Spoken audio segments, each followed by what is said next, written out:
I tell you, anytime you're fishing panfish, you need a couple different options depending on what they're doing and depending on the panfish species. So I have laid out in front of me 4 of my must-haves, depending on whether you're fishing these baits underneath the float or whether you're free swimming them. So let's start with the baits that I fish underneath the float. First and foremost, the Firefly jig needs mentioning. I tell you, this jig has been absolutely wonderful to me for bluegills of all shapes and sizes. I've caught a lot of perch with it. It works good for crappies as well, but as a bluegill jig, it's really second to none, especially just before the spawn, even into the spawn. Fishing this bait underneath the float is really nice because they're very small jigs, they're very lightweight, they tend to sway and swing down underneath that bobber. So that's the Firefly jig. Number 1 in my must-haves, especially for bluegill. And then there's the Gypsy jig. Now this one's been around a long time and it's caught a ton of crappies. Now that Gypsy jig is again another wonderful bait for underneath the float.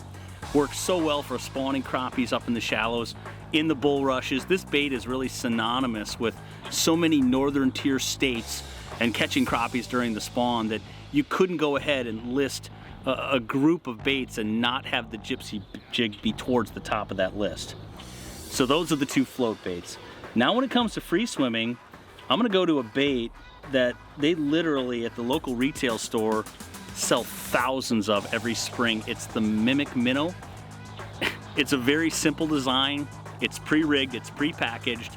You can get it in a variety of shapes and sizes and colors. So it's really nice if you're fishing trophy crappies, or even if you're fishing smaller panfish, perch, even bluegills will eat this thing in the smallest size, which is 32nd ounce. Again, that's a great free swimming bait once things warm up a little bit. And then here is an absolute crappie killer. It's the Thumper King, and it's got this small little blade. And I tell you what, whether you're trolling this bait and that blade is moving seductively underneath this bait, or whether you're casting it and you've got that curly tail that's rippling back behind it, you're gonna catch fish with this. It's an absolute dynamic crappie jig. So that rounds out my very top panfish baits, whether you're fishing them under a float or you're free swimming them.